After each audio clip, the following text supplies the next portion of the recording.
প্রধান উপদেষ্টার পদত্যাগ নিয়ে কিছুটা ঘোলাটে পরিস্থিতি দেশের রাজনৈতিক অঙ্গনে। অনেকে বলছেন নির্বাচন নিয়ে বিএনপি ও সেনাবাহিনীর চাপেই হয়তো পদত্যাগ নিয়ে ভাবছেন ডক্টর ইউনূস।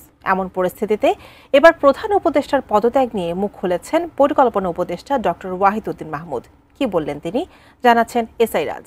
আমাদের নতুন প্রজন্ম দেশের যে কোনো প্রত্যন্ত অঞ্চলেই থাকুক না কেন, তারা বিশ্ব নাগরিক হয়ে গড়ে ওঠার সুযোগ পাবে।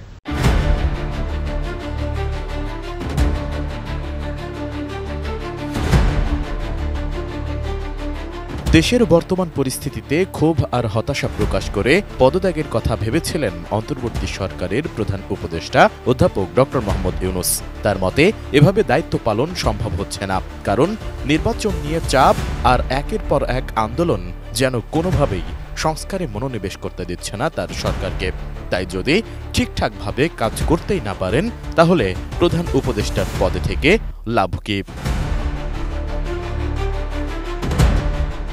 প্রথমে বিষয়টি গুঞ্জন হিসেবে ধরা হলেও পরে জাতীয় নাগরিক পার্টির আহ্বায়ক নাহিদ ইসলাম প্রধান উপদেষ্টার সাথে সাক্ষাৎ করে জানান পদত্যাগ নিয়ে ভাবছেন তিনি। এরপর নড়ে চলে বসেন অভ্যুত্থানে অংশ নেওয়া দল ও সংগঠনের নেতাকর্মীরা। বিষয়টি সামনে আসার পর প্রায় সব পক্ষ থেকেই তাকে পদত্যাগ না করার অনুরোধ জানানো হচ্ছে।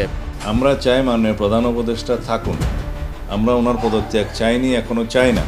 এমন পরিস্থিতিতে এবার বিষয়টি নিয়ে কথা বলেছেন পরিকল্পনা উপদেষ্টা ডক্টর ওয়াহিদউদ্দিন মাহমুদ। তিনি বলেন, প্রধান উপদেষ্টা ডক্টর মোহাম্মদ ইউনূস পদত্যাগ করছেন না।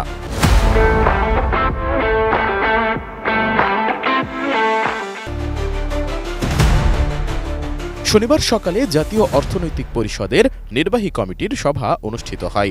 এরপর দুপুর 12:20 দিকে রাজধানীর শেরেবাংলা নগরের এনইসি সম্মেলন কক্ষে উপদেষ্টাদের রুদ্ধদ্বার বৈঠক হয়। প্রধান উপদেষ্টার সভাপতিত্বে ওই বৈঠকে 19 জন উপদেষ্টা উপস্থিত ছিলেন। উপদেষ্টারা ছাড়া ওই বৈঠকে আর কাউকেই রাখা হয়নি। বৈঠক শেষে পরিকল্পনা উপদেষ্টা ডক্টর ওয়াহিদউদ্দিন মাহমুদ বলেন, প্রধান উপদেষ্টা যাচ্ছেন না, তিনি চলে যাবেন বলেননি। তিনি অবশ্যই থাকছেন। আমাদের উপর অর্পিত দায়িত্ব বড় দায়িত্ব, এই দায়িত্ব ছেড়ে আমরা যেতে পারবো না। আমরা যে কাজ করছি এবং এসব কাজ করতে গিয়ে প্রতিবন্ধকতা সৃষ্টি হচ্ছে, আমরা সবাই প্রতিবন্ধকতা চিহ্নিত করেছি। এখন সেগুলো সমাধান করে আমাদের উপর অর্পিত দায়িত্ব পালন করব। তিনি বলছেন যে আমাদের যে কাজ করছি, আমাদের সামনে যে দায়িত্ব দেওয়া হয়েছে, সেই দায়িত্ব পালনে অনেক প্রতিবন্ধকতা সৃষ্টি হয়েছে, কিন্তু আমরা সকল প্রতিবন্ধকতা কাটিয়েই আমাদের অর্পিত দায়িত্ব, এটা তো একটা বড় দায়িত্ব, এর উপর নির্ভর করবে দেশের ভবিষ্যৎ, বহু বছরের ভবিষ্যৎ। এই দায়িত্ব ছেড়ে তো আমরা যেতে পারবো না, এবং এই দায়িত্ব পালনে যেসব প্রতিবন্ধকতাগুলো আসছে, সেই প্রতিবন্ধকতাগুলো আমরা আলোচনা করেছি। এদিকে পরিবেশ, বন ও জলবায়ু পরিবর্তন এবং পানি সম্পদ মন্ত্রণালয়ের উপদেষ্টা সৈয়দা রিজওয়ানা হাসান বলেন, প্রধান উপদেষ্টার পদত্যাগ নিয়ে আলোচনা এখনো হয়নি। আমরা সংস্কার নিয়ে কথা বলেছি, কে কোন কথা কোথায় বলবো সেগুলো আলোচনা হয়েছে। অন্যদিকে উপদেষ্টা আলী ইমাম মজুমদার বলেন, আমি কিছু বলতে পারছি না।